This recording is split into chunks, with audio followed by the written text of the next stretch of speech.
poco sobre el auto, el famoso auto de los Reyes Magos, ¿no? Tenemos de hecho una clase un poco profunda, digamos, un poco densa, pero creo que vamos a poder cubrir todos los puntos que he planteado para la clase, ¿no? Bueno, les presento la estructura en realidad, ¿no? En primer lugar vamos a hablar un poco del teatro medieval, ¿no? ¿Cuál era la situación sobre todo de su promoción? En todo caso, el origen, de qué origen estaríamos hablando para el teatro medieval en Europa, su relación con definitivamente el carácter religioso, que vamos a ver que va a ser fundamental, ¿no? Y después vamos a hablar, vamos en todo caso a relacionar lo que sucedió específicamente en el territorio que hoy en día denominamos España, digamos, ¿no? La península ibérica, ¿no? Luego vamos a pasar estrictamente ya al auto, ¿no? Al auto de los Reyes Magos, hablar un poco sobre el manuscrito, ¿no? Cuáles fueron las condiciones textuales, ¿no? En las que se encuentra esta obra tan pequeña, tan corta, ¿no? Pero tan importante, al igual que las distintas hipótesis, estudios que se han planteado alrededor de quién podría ser o de dónde podría provenir su autor, ¿no? Luego ya vamos a entrar como tal en el auto, tanto su estructura, el sentido de la misma y las interpretaciones que se han hecho o las lecturas que se han hecho alrededor de la trama misma de este pequeño texto dramático, ¿no? Y al final vamos a hacer unas conclusiones sobre los principales temas hablados, ¿no? Entonces, el teatro medieval. Eh, para ponernos un poco en contexto, sería interesante plantear que a partir de, en todo caso, de los siglos octavos, novenos, ¿no? Donde se da prácticamente inicio a ya pasado algunos siglos del inicio de la Edad Media en términos historiográficos, ¿no? Eh, el contexto cristiano romano se encargó de disolver el teatro clásico, ¿no? Es decir, que la noción que nosotros tenemos, la noción típica, ¿no? De actores representando personajes y dialogando algún conflicto o una acción dramática, esa noción típica no existía para este momento en todo caso, ¿no? Sin embargo, el teatro latino fue hasta cierto punto menos olvidado que el teatro griego, ¿no? Sobre todo en los textos de Terencio, de Séneca, también de Plauto, ¿no? Sin embargo, no con motivos de representación, ¿no? Sino como motivos de estudio de la misma lengua latina, ¿no? Lo que sí podríamos en todo caso identificar hasta cierto punto es un teatro latino medieval, ¿no? Es decir, teatro escrito en latín, no dirigido o pensado netamente para una representación popular ni pública, sino netamente en ambientes universitarios. En este contexto tenemos sobre todo las comedias elegíacas, ¿no? Entre los siglos undécimo bueno, el siglo XI y XII, ¿no? Y las comedias humanísticas, que en todo caso tendrían una influencia importante ya terminando la Edad Media, ¿no? En el caso español, como lo va a hacer la Celestina, ¿no? Entonces, es importante empezar con esta idea, ¿no? Con esta idea central. Ni el teatro clásico, ¿no? El teatro griego, romano, ¿no? Ni las modalidades cultas de comedia latina previas al siglo XV fueron factores determinantes para el nacimiento del teatro medieval, ¿no? Es decir, ni las tragedias o las comedias griegas, ¿no? Ni las tragedias o comedias latinas sirvieron en todo caso como factores determinantes para entender al fenómeno teatral en la Edad Media, ¿no? Y tampoco las modalidades cultas escritas en ambientes universitarios, ¿no? Del teatro latino en este mismo contexto. Entonces, ¿de dónde proviene en realidad la fuerza o el origen, el germen, ¿no? Del teatro medieval? Y bueno, el consenso de la crítica y de la historia misma es que este tiene unos orígenes litúrgicos, ¿no? Específicamente del cristianismo, ¿no? Del ritual cristiano. Es decir, el contexto de la misa, ¿no? En todo caso, de las fiestas eclesiásticas o el calendario mismo litúrgico, ¿no? Tiene como objetivo el deseo de participar por toda la comunidad de la cristiandad, ¿no? En Occidente, al momento, por ejemplo, ¿no? De revivir la pasión y muerte de Jesucristo, ¿no? O incluso el momento de la Eucaristía, ¿no? En ese sentido, desde más o menos el siglo X, como señalo, podemos encontrar una forma nuclear, digamos, una forma en germen del teatro religioso, constituido por dramas litúrgicos, ¿no? Como resultado de la consciente inclinación a vitalizar la liturgia, ¿no? A darle un poco más de vivacidad. Probablemente también, como veremos, como una especie de antídoto o medicina contra los espectáculos más profanos, juglarescos, ¿no? Que también se estaban dando en este mismo contexto, ¿no? Medieval. Entonces, ¿cuál es el germen o el componente más básico, ¿no? De estos dramas litúrgicos? Son los denominados tropos, ¿no? Estos tropos ya existían, de hecho, en Suiza y Francia, ¿no? Desde mediados del siglo IX, y constituye básicamente en textos interpolados, ¿no? Textos breves, interpolados en el mismo texto litúrgico, ¿no? De hecho, estos topos se hacen decididamente dialogados, digamos, ¿no? Tienen este carácter, ¿no? Por lo tanto, podríamos hablar ya de auténticos dramas litúrgicos, ¿no? Textos dialogados interpretados por los clérigos que encarnan personajes evangélicos y que forman parte del cuerpo de la liturgia misma, ¿no? Bueno, entre estos, en realidad, pasemos en todo caso a lo que nos compete más con el auto, ¿no? Que son los dramas sacros, ¿no? ¿Cuál es la diferencia principal en todo caso? ¿No? Esta diferencia la ha planteado en todo caso Coussemaker o Coussemaker, no sé cómo pronunciarlo, este crítico, pero la distinción entre el drama litúrgico y drama sacro reside sobre todo en la vinculación que tiene con el culto cristiano, ¿no? Mientras que el drama litúrgico está estrechamente unido, ¿no? Al cuerpo de la liturgia. El drama sacro no lo está, ¿no? No está tan estrechamente ligado, ¿no? Entonces, por este tipo de drama se puede dar durante la liturgia o incluso después de las ceremonias, ¿no? Y también podía ser inspirado en fuentes no estrictamente litúrgicas, ¿no? A este género pertenecen todas estas pequeñas obras de los ciclos denominados en latín, ¿no? El Ordum Prophetarum y el Ordo Stellae, ¿no? Que es el último, la oración de los Reyes Magos, que es precisamente al ciclo al que se va a vincular el auto que vamos a estudiar en cuestión, ¿no? Entonces, estos textos, si bien eran en principio litúrgicos, constituyen más ampliaciones del contexto de la misa, ¿no? De la misa cristiana.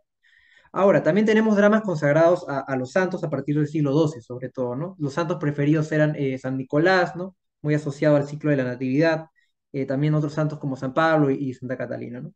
Ahora, junto a toda esta tradición, digamos, del teatro en su origen litúrgico, también tenemos una tendencia a convertir el templo cristiano en un lugar de diversión, un lugar ya de un carácter mucho más popular, mucho más pagano, profano, ¿no?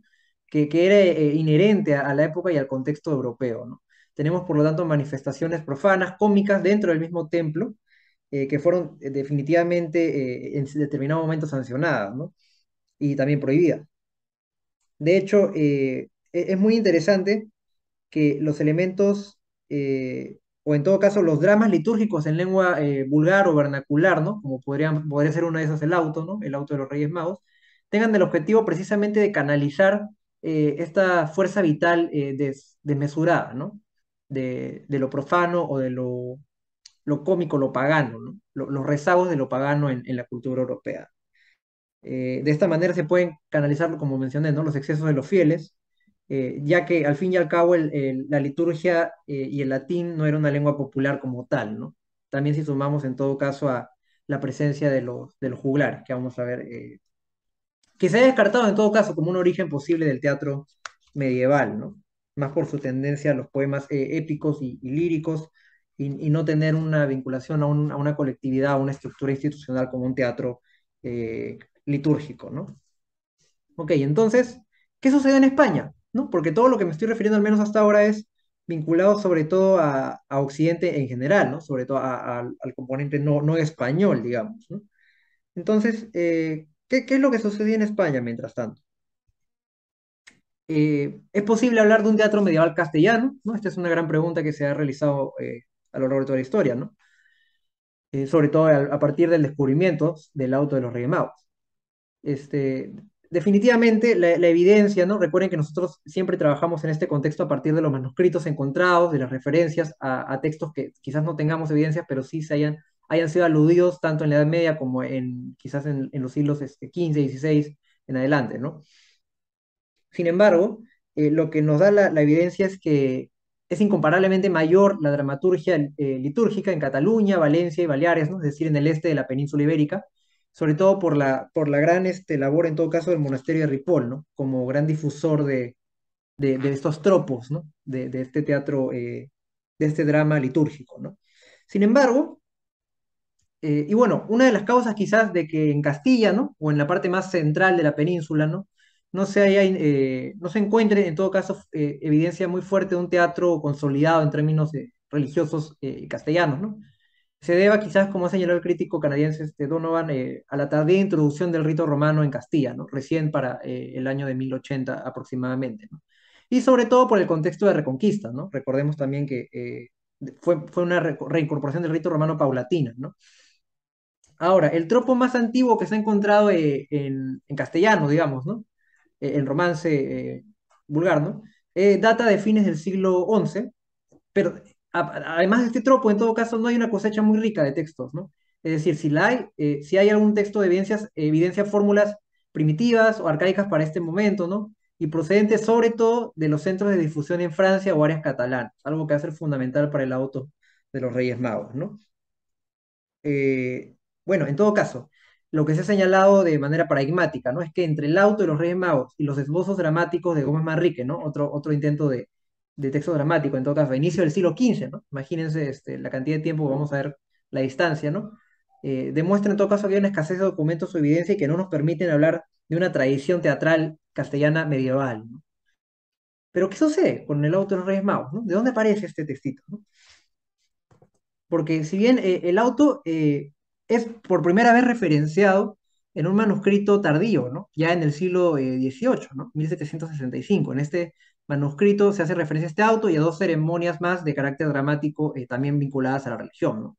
El Officium Pastorum y el canto de la Sibila, ¿no?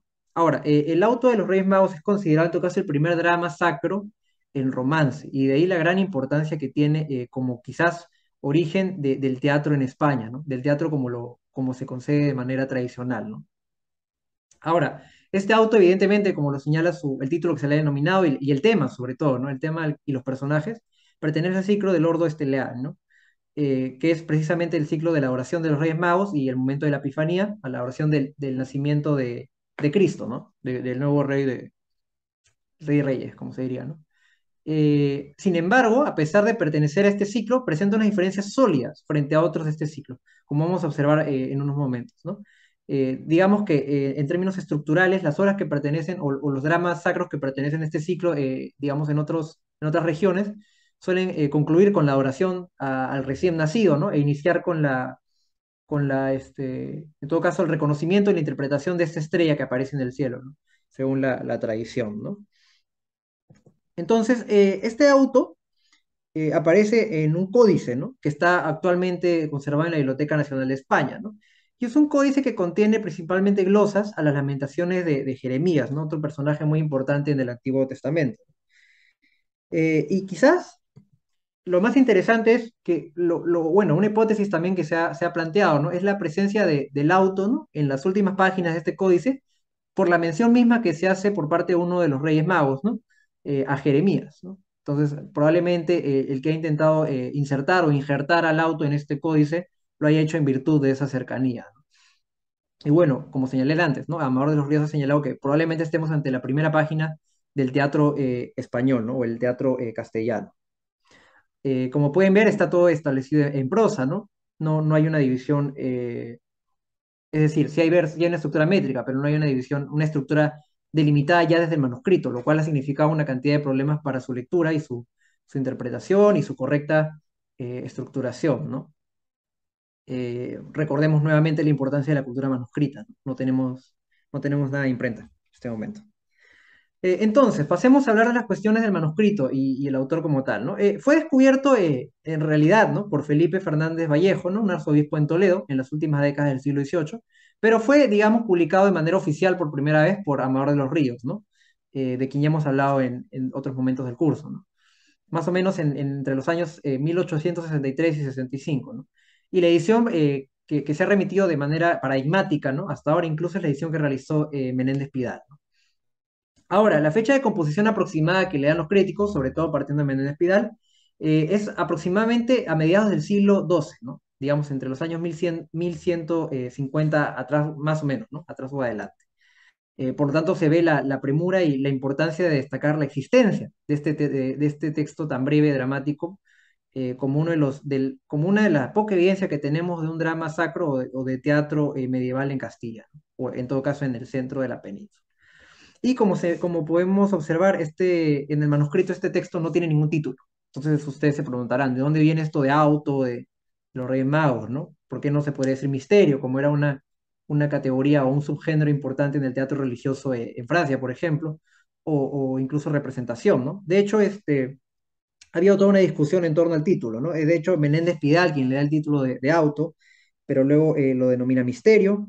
De ahí, Ángel Balbuena Prat señala que no debería señalarse como misterio, ya que no pertenece en todo caso a ese tipo de estructuras, ¿no? Del mismo modo, Wardroper también señala la importancia de no tener la evidencia de la palabra auto en ese sentido, ¿no? De dramático teatral, sino hasta siglos posteriores, ¿no? Sin embargo, quizás sea interesante, la que más me ha llamado la atención en todo caso es el hecho de que llamarla representación de los Reyes Magos, que es como al final Lázaro Carrater, quien tiene un texto muy importante sobre el teatro medieval, ¿no? Lo ha terminado por denominar, en virtud de lo que aparece en una de las partidas de Alfonso X, ¿no? Alfonso el Sabio, uno de los autores y el rey quizás intelectual más importante de este periodo, ¿no? Que es precisamente en una de sus partidas, en una de las leyes donde precisamente fomenta las representaciones sobre la Epifanía, ¿no? Sobre la Eucaristía en todo caso, en lugar de estos denominados por el juego de escarnio, ¿no? Como teatro más profano, al momento de favorecerlo se refiere a ellas como representación, ¿no? Y por lo tanto muchos críticos lo han denominado, a partir de Lázaro Carreter sobre todo, como representación de los Reyes Magos, ¿no? Bueno, en todo caso sea importante detenernos eh, en la posibilidad o en la hipótesis de plantear la autoría o la región geográfica de su autor, de la que proviene su autor, ¿no? Eh, Inicialmente se ha planteado a este texto como un hecho aislado, ya que no había otros textos que puedan determinar una evidencia fuerte o certera de un teatro castellano medieval, ¿no? Del tipo al menos o de la potencia que hubo en Francia, por ejemplo. Se ha determinado este auto como un hecho aislado, ¿no? Es decir, se ha planteado que probablemente no sea un autor castellano y que se encuentre simplemente en una tierra que no tiene teatro vernáculo, ¿no? Y de ahí la importancia, ¿no? Y principalmente se ha planteado que este autor podría ser catalán, podría ser gascón, podría ser incluso mozárabe, ¿no? Quizás la hipótesis más fuerte y más seguida de manera casi dogmática, ¿no? Por la crítica haya sido la de Rafael Lapesa, ¿no? Quien plantea a partir de ciertas rimas anómalas, ¿no? En el auto, la posibilidad de explicar estas rimas a partir de un fondo lingüístico forastero, como él mismo lo denomina. ¿Y cuál sería este fondo lingüístico que Lapesa trata de indicar, ¿no? Vamos a ver, de hecho, ¿no? Vamos a ver las rimas de manera muy rápida. Me parece interesante recordar un poco nuestras clases de historia del español, ¿no?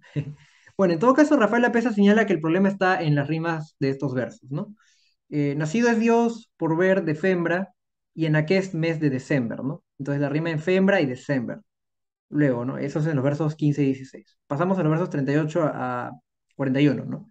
Vine, lo veo, sin es escarno, ¿no?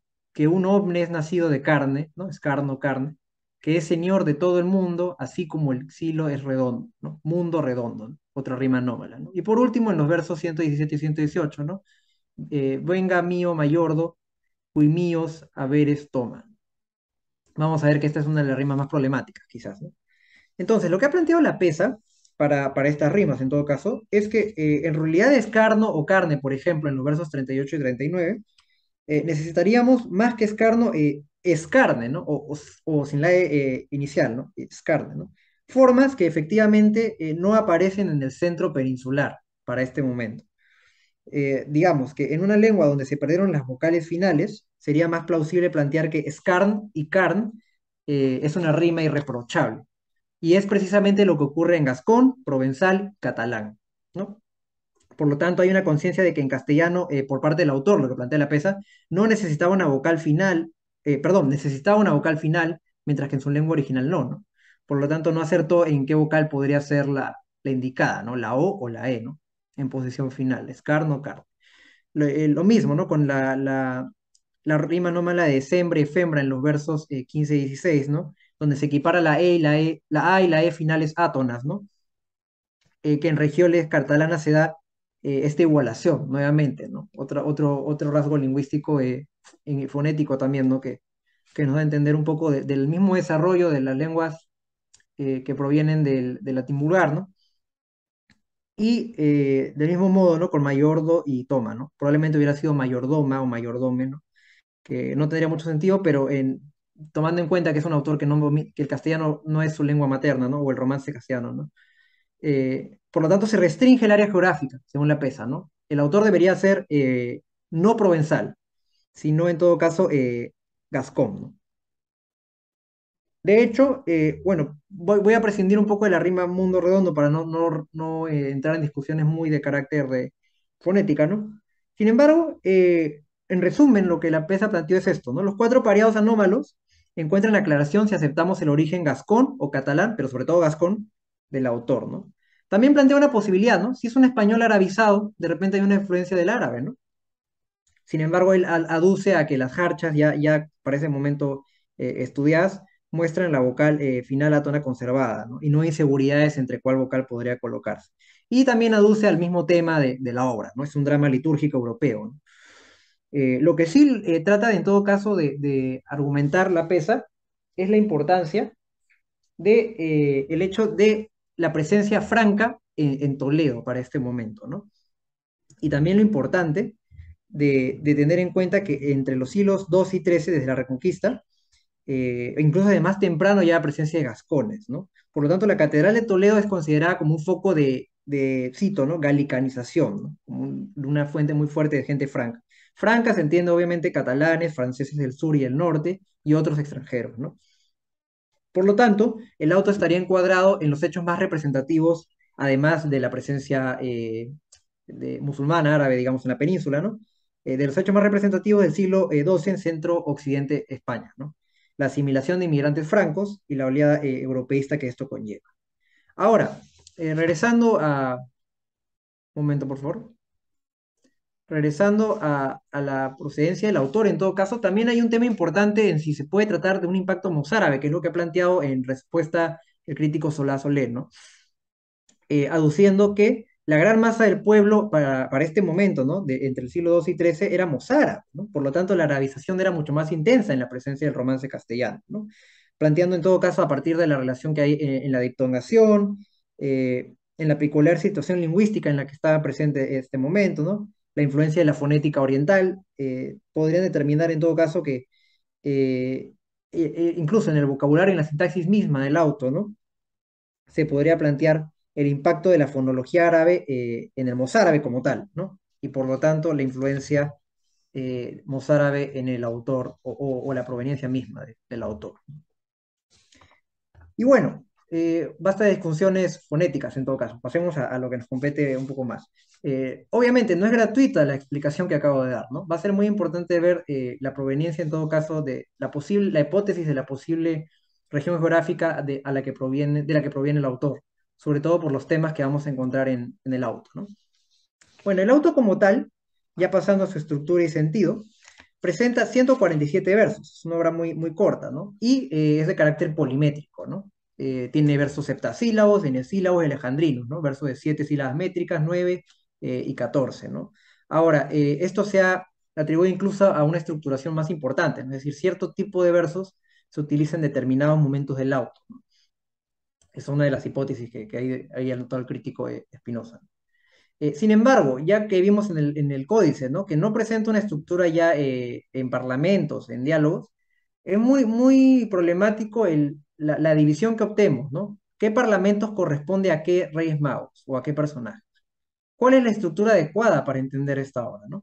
Del mismo modo, ¿el texto está completo o está incompleto? Porque el auto, como vamos a ver en un momento, no termina con la oración de Cristo recién nacido, como la mayoría de los textos que pertenecen al ordo stelae, ¿no? Como la mayoría de representaciones litúrgicas, ¿no?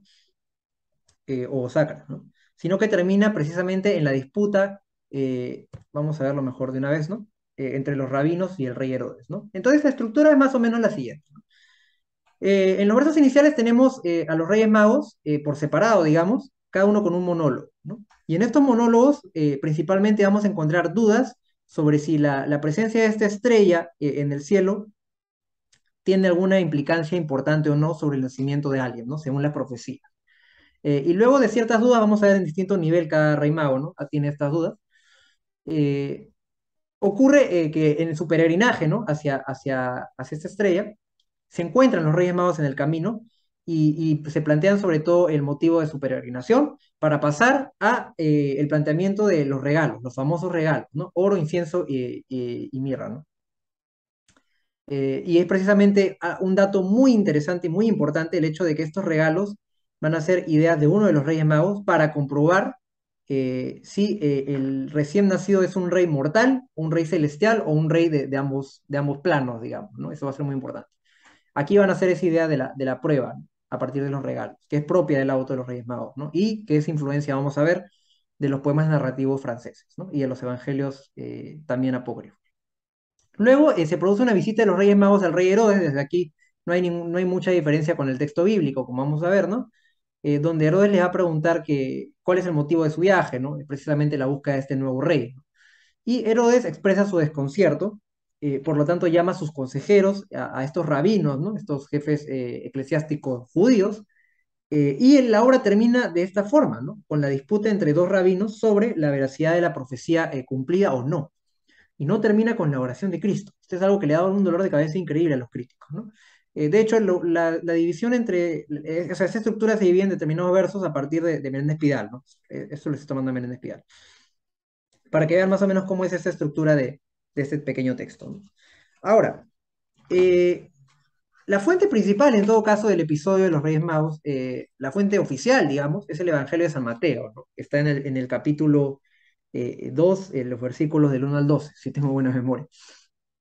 Pero también hay una influencia muy grande. Recordemos que en la Edad Media no solo se leía la Vulgata, en todo caso, ¿no? La versión de la Biblia, sino también los evangelios apócrifos eran una fuente cultural muy importante. De hecho, hay dos incidentes en el auto que precisamente lo distinguen y lo vinculan a la tradición francesa, hasta cierto punto, ¿no? Son los monólogos de los Reyes Magos que plantean la duda y la verdad del acontecimiento, que están al inicio, y la utilidad de los regalos como prueba para conocer la verdadera naturaleza del recién nacido, ¿no? Por lo tanto, podemos ver que en este auto se ha introducido, omitido, alterado, revisado el episodio planteado inicialmente en el Evangelio, ¿no? En la Biblia. Y bueno, ya mencioné, ¿no? Los motivos de poemas narrativos franceses, ¿no? Reforzando nuevamente la hipótesis de la pesa, ¿no? De la proveniencia del este español o influencia de la galicanización que él señala, ¿no? Ahora, en lo que respecta a los magos, ¿no? Los Reyes Magos los conocemos por la tradición cristiana popular, ¿no? Baltasar, Melchor y Gaspar, ¿no? Digamos que entre lo que los personifica más a estos personajes, que es algo que ha rescatado mucho la crítica, ¿no? De manera muy precoz está presentando unos personajes definidos, una acción y un conflicto importantes, ¿no? Baltasar es quizás el rey más escéptico, ya que tiene una actitud dubitativa, perdón, es decir, demora mucho la oscilación entre si es cierto o no es cierto esta presencia, como les voy a mostrar a continuación, ¿no? Y por lo tanto señala la necesidad de ver más tiempo la estrella, ¿no? Como vamos a ver. Déjenme un momento, por favor. Esta es la edición que estoy manejando, ¿no? Entonces es Baltasar quien específicamente en su parlamento, ¿no? En su monólogo, lo vamos a leer brevemente, señala, esta estrella no sé de dónde viene, no sé dónde viene, quién la trae o quién la tiene. ¿Por qué es aquesta señal? En mos días ni día tal, certas nacido es en tierra, aquel cuyo en paz y en guerra, señor ha a ser da oriente, de todos hasta en occidente. Por 3 noches me lo veré, y más de vero lo sabré, ¿no? Entonces necesita verlo durante 3 noches, a diferencia de Melchor y de Gaspar, ¿no? Sin embargo, eh, la otra figura importante quizás entre los reyes, además de Gaspar, que también tiene hasta cierto punto duda, pero termina creyendo, ¿no? Es Melchor, ya que es el único que alude a su condición de bono estrelero, ¿no? De lector de las estrellas, digamos, ¿no? Y es el más intelectual y razonador y quien principalmente va a plantear la importancia de los regalos, ¿no? Para la comprobación de este rey nuevo, ¿no? También, les recuerdo, el orden de los parlamentos ha sido muy debatido, ¿no? Y estoy partiendo de la edición de Menéndez Pidal, ¿no? Que plantea un orden establecido, ¿no? Sin embargo, toda esta escena de los monólogos, ¿no? Cada uno tiene un monólogo con dudas sobre si la estrella significa o no significa la llegada de un nuevo reino, sirve para dar mayor coherencia al actuar de los personajes y reflejar sobre todo la actitud razonadora, ¿no? De los mismos, como innovación, digamos, de la tradición, ¿no? Ahora, lo que con respecto, digamos, ya a las lecturas o a la interpretación más del auto, ¿no? Reside sobre todo, como ha señalado Wardroper, en una transición entre una postura de incertidumbre, ¿no? Por parte de los Reyes Magos y también del Rey Herodes, como vamos a ver, hacia un convencimiento de la verdad cristiana, que es el nacimiento del Rey, ¿no? Que va a redimirnos del pecado, ¿no? Entonces los reyes astrólogos leen el libro de los cielos, una figura muy utilizada en la época medieval e incluso en la época de los siglos de oro, ¿no? La idea de que, ya que Dios es el creador de los cielos y la tierra, ¿no? la posición de las estrellas es leer más o menos el designio divino, ¿no? No como un destino, sino como una especie de... Es una idea que también está en el Gran Teatro del Mundo, ¿no? De Calderón, para otro texto, un auto sacramental, vinculado al drama religioso. Entonces, la contraposición principal, el hecho de que sean reyes magos y el rey Herodes no es gratuito, ¿no? Porque hay una contraposición entre la sabiduría de estos reyes magos, quienes han aceptado la verdad cristiana, ¿no? Del advenimiento del rey, a diferencia del saber que va a intentar buscar el rey Herodes más por, en todo caso, temor a la pérdida del poder, ¿no? Y por eso va a acudir a los rabinos y a todos los sabios que pueda, ¿no? Entonces, el rey Herodes duda, pero es una duda inquieta, ¿no? Es el temor a un rival, digamos, ¿no? Al nuevo rey. No es una sabiduría. De hecho, la primera escena, la importancia de esta verdad cristiana se recalca, ya que en la primera escena podemos detectar una repetición triple, ¿no? Del término verdad, ¿no? Entonces, digamos que el término con el que más se va a asociar la verdad en este texto es la caridad, que es un concepto importantísimo en la vida cristiana, ¿no? Hay una interdependencia entre verdad y caridad importante que se va a vincular a los reyes magos, sin embargo, no al rey Herodes, ¿no? Dentro de este texto. De hecho, estoy asumiendo un poco el conocimiento popular del trama de los reyes magos y la visita a Herodes, y luego Herodes que manda a matar a los infantes, ¿no? A los bebés. Pero en todo caso, espero que se desprenda un poco de lo que estoy explicando, ¿no? Y bueno, de hecho, Wardroper es uno de los críticos que ha señalado que la obra es trunca, ¿no? Que no termina como debería, con la visita al pesebre, ¿no? Sino que con los rabinos se termina el drama y que es el momento de mayor intensidad, como vamos a ver, ¿no? Porque es la duda a punto de disiparse, ¿no? Por parte del rey Herodes, ¿no? Entonces, lo que plantea Wardroper es que ya la verdad cristiana no está presente en el dominio o en la corte de Herodes, ya que ahí no está presente tampoco la caridad, ¿no?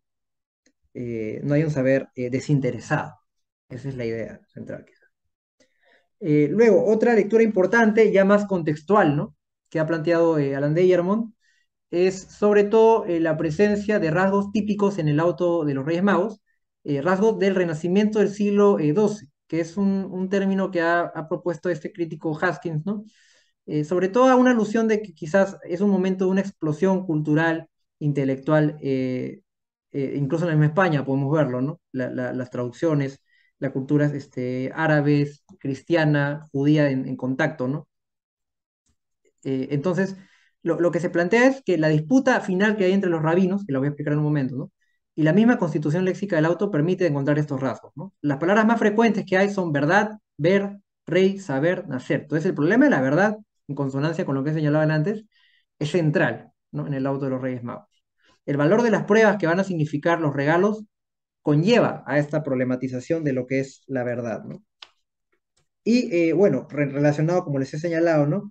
La influencia del Renacimiento en el siglo II, este concepto un poco intrincado, que no voy a explayarme mucho en esto, ¿no? Pero lo que sí es importante es que el problema de la verdad y el valor de las pruebas son aspectos esenciales que también son las innovaciones que plantea el auto, ¿no? Recuerden, ¿no? Esto de los regalos como prueba para comprobar si el nuevo rey es rey de los cielos y la tierra, ¿no?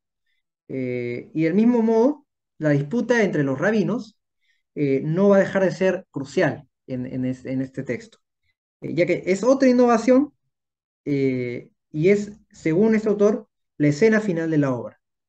Este texto no está incompleto para Deyer, ¿no? De hecho, sostiene que el tema de la disputa se sostiene sobre todo en la interpretación correcta de las profecías del Antiguo Testamento en el Nuevo Testamento. ¿Y cómo se daría esto, sobre todo? De hecho, esta es una de las cuestiones intelectuales más importantes del Renacimiento del siglo XII, ¿no? La relación entre el Antiguo y el Nuevo Testamento, ¿no? Que es la principal disputa entre la religión judía y la religión cristiana, ¿no? Entonces, lo que plantea Deyermond para explicar este momento, ¿no? De la disputa de los rabinos, ¿no? Le lo pongo en contexto. Cuando los Reyes Magos llegan a la corte de Herodes, ¿no? Él ante el miedo, en todo caso, y la duda ante la aparición de un nuevo rey, de esta magnitud, digamos, ¿no? Lo hace llamar a sus sabios, a sus consejeros.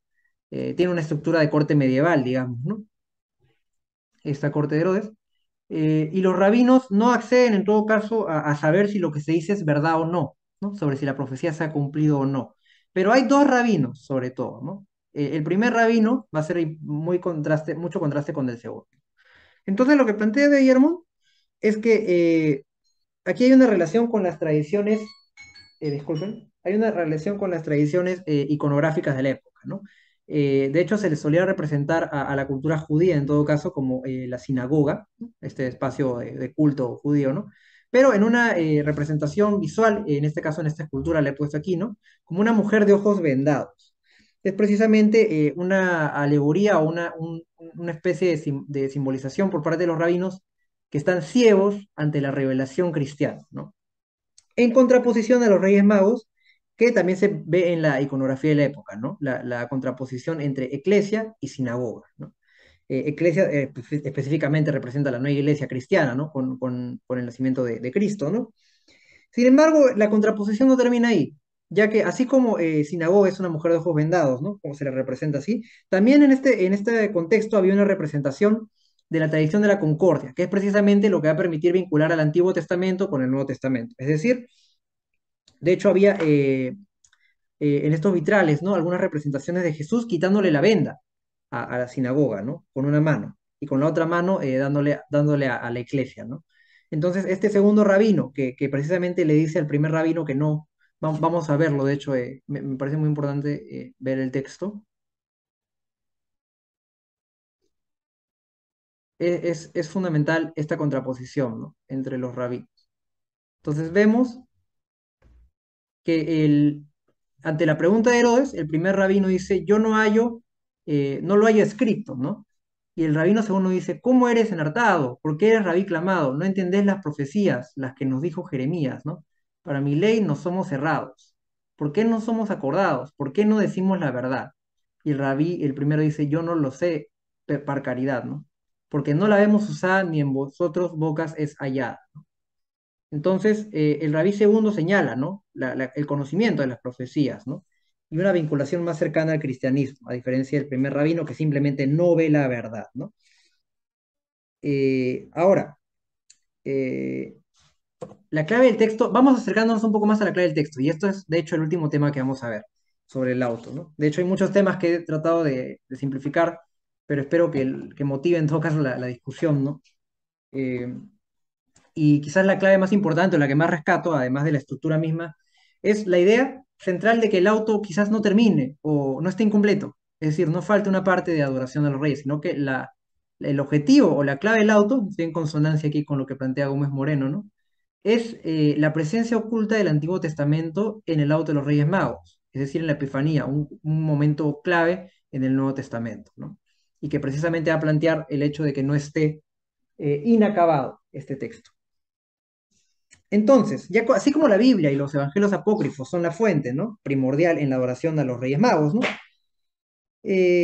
Digamos que la diferencia principal es que los rabinos responden al unísono que el nuevo rey va a nacer en Belén, en la Biblia, ¿no? En el Evangelio. Mientras que aquí hay una disputa entre los rabinos, recuerden, una innovación más del lado de los Reyes Magos, ¿no? Y hay una mención a Jeremías, importante, ya la mencioné al inicio, ¿no? La vinculación con el códice, que también lo vincula al Antiguo Testamento. Sin embargo, Gómez Moreno plantea que la importancia central de un episodio en el Antiguo Testamento, el cual pertenece al libro de Daniel, ¿no? Y de hecho no es casual, ya que la cena del rey Baltasar, que se plantea en el libro de Daniel, ¿no? Es una especie de pasaje del Antiguo Testamento que prefigura, digamos, la consulta de Herodes, ¿no? Vamos a ver eso, ¿no? Entonces, el auto sería perfecto, cerrado, acabado, en tanto termina con la disputa entre los rabinos. ¿Y por qué? Porque la presencia del Antiguo Testamento en este auto tiene el sentido de que el Antiguo valida o es validado gracias al Nuevo Testamento. Y esta es una idea clave en el cristianismo, ¿no? De que el Nuevo Testamento le da sentido a las profecías, a las personalidades bíblicas que se presentan en el Antiguo Testamento, las actualizan, las corrigen, las revierten, ¿no? Es este tema de la prefiguración o la tipología bíblica, ¿no? Ya lo hemos visto como la prefiguración de Eva y el Ave María, ¿no? Adán y hasta cierto punto Jesús, ¿no? O Moisés y Jesús, ¿no? Como los que traen la ley judía y la nueva ley, ¿no? Esto es muy común en las lecturas bíblicas, ¿no? Teológicas. Entonces, lo que plantea es que el libro de Daniel y la cena del rey Baltasar, donde el rey llama a los sabios para interpretar un dilema de que ha aparecido una mano mágica y ha empezado a trazar con sus dedos ciertas escrituras, ¿no? Entonces, esto va a ser resuelto por Daniel, efectivamente, ¿no? Y prefigura efectivamente la consulta de Herodes a los rabinos, ¿no? En todo caso, es interesante que en los dramas latinos se sitúe a Isaías, en el auto se sitúe a Jeremías, eso ya data cierta originalidad, ¿no? Pero también el hecho de que no se mencione a Daniel como tal nos lleva a pensar, entonces, ¿cuál es la relación? Lo que se plantea son dos cosas. Es que en primer lugar, la oración de los reyes ocurre siempre en la tradición, es dibujada, es retratada de forma nocturna, ¿no? Casi en toda la plástica. Y esto tiene un vínculo efectivamente con el rey Baltasar. El nombre mismo del rey Baltasar remite al nombre de uno de los reyes magos, ¿no? Además del rey que es representado con el gorro moruno, ¿no? El más orientalizado, si se quiere, ¿no? Y el mecanismo en ambos es perfecto. Por un lado, Daniel anuncia la destrucción del reino del rey Baltasar, ¿no? Una versión modernizada del nombre, ¿no? Hijo del rey Nabucodonosor, si me lo recuerdo. Y sin embargo, lo que va a ser las profecías en la Epifanía, ¿no? Con Herodes, es el nacimiento de Cristo y el triunfo sobre la muerte, ¿no? Entonces hay una estructura, un contraste, ¿no? Del mismo modo, en una obra también del mismo contexto medieval, ¿no? El Ludus Danielis, también basada en el libro de Daniel, ¿no? Se llama a los sabios en un estilo directo muy semejante al que se hace en el auto de los Reyes Magos, ¿no? Una enumeración que la quiero mostrar, de hecho, ¿no? Para que no quede duda.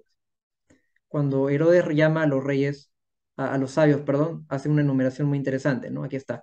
Idme por míos abades, y por mis podestades, y por míos escribanos, y por míos gramasgos, y por míos estrelleros, y por míos retóricos. Decirme han la verdad si ya sea inescrito, o si lo saben ellos, o si lo han sabido, ¿no? Esa enumeración, Gómez Moreno la detecta sobre todo en el Ludus Danielis, ¿no? Y algo que no es gratuito también es que Luz Danielis, ¿no? Siendo un libro del Antiguo Testamento, se haya empero vinculado al ciclo navideño, ¿no? Al ciclo de la Navidad.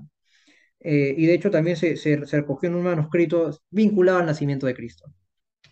Del mismo modo, los evangelios apócrifos también enlazan la Epifanía con la salvación de Daniel. Entonces el vínculo está, ¿no? Entre el libro de Daniel, este específico momento de la cena del rey Baltasar, y la consulta de Herodes a sus sabios, ¿no? Entonces, aquí hay un vínculo natural en virtud de lo que ya señalé, la prefiguración o tipología bíblica, ¿no? Y por lo tanto, ¿qué estaría presentando el auto? ¿Por qué terminaría de esta forma?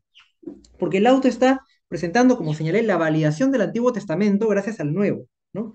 Es decir, la ceguera de la ley vieja o judía es achacable al primer rabino.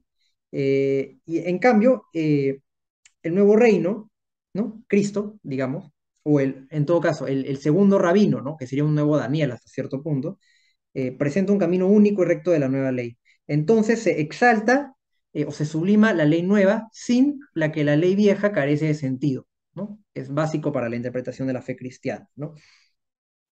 Y por lo tanto, se estaría presentando la declaración de la fe verdadera por parte de un sabio perteneciente a la ley vieja, ¿no? Un segundo rabino, parte de la ley judía, ¿no? Está declarando la verdad cristiana, ¿no? Reconociéndola, reconociendo la fe verdadera, ¿no? Y bueno, vamos a pasar a las conclusiones de esta clase, ¿no? Entonces, recapitulando un poco, ¿no? Hemos visto que el teatro medieval tiene unos orígenes litúrgicos, sobre todo el ritual cristiano, innegables, ¿no? Y el caso español es muy particular, sobre todo por la falta de evidencia que tenemos quizás entre el auto de los Reyes Magos y los problemas que ya contrae como tal, y Gómez Manrique, el siglo XV, ¿no? Sin embargo, la existencia de tropos, ¿no? La existencia de dramas sacros, el mismo autor, permiten ver que si bien no hay una contribución, como ha señalado la crítica al menos, ¿no? de España al teatro medieval litúrgico o religioso, sí presenta un texto muy precoz, digamos, ¿no? En un siglo XII, en un contexto también de reconquista, ¿no? Presencia árabe de varias culturas, sí hay un texto en un castellano con problemas, como hemos visto, pero que efectivamente corresponde al ciclo del Ordo Stellae, a los dramas sacros, en lengua vernacular castellano, ¿no? Ese es el caso aislado, como se ha denominado, del auto de los Reyes Magos, y su importancia como en la historia del teatro en la península ibérica, ¿no? Después el problema de la autoría, lo que señalaba, ¿no? Estamos ante teatro castellano, estamos ante teatro gascón, catalán, mozárabe, ¿no? Del mismo modo, ¿no? La influencia francesa o catalana en todo caso es detectable en el motivo de los regalos como prueba para ver si es el rey, ¿no? No sé si fue muy claro con esto, ¿no? Lo que se esperaba es que el recién nacido eligiera un regalo específico y en virtud de eso determinarían si es el rey de los cielos, de la tierra o de todos los dominios, ¿no? Y por lo tanto, ahí está la influencia también en la idea de la disputa de los rabinos, los monólogos de los reyes al comienzo, ¿no? Dan a entender que hay una influencia innegable de francesa, en todo caso, los dramas o los poemas narrativos franceses, ¿no? Y los problemas que hemos visto de carácter lingüístico. Y bueno, esto nos lleva a la disputa entre si es un texto completo o incompleto, ¿no? Si debería terminar con la adoración al recién nacido, ¿no? Sin embargo, si se plantea que es completo, como hemos visto con Gómez Moreno, ¿no? O con Deyermond, se relaciona sobre todo con la estructura de la Biblia, ¿no? La relación entre el Antiguo y Nuevo Testamento en su consolidación, en la ley nueva, en la fe verdadera cristiana, y en la fe o en la ley vieja, representada sobre todo en el primer rabí. Y bueno, espero que haya sido interesante al menos el planteamiento general que he realizado, ¿no? Sobre el teatro medieval inicialmente y sobre el auto de los Reyes Magos. Y muchas gracias por haber visto esta clase y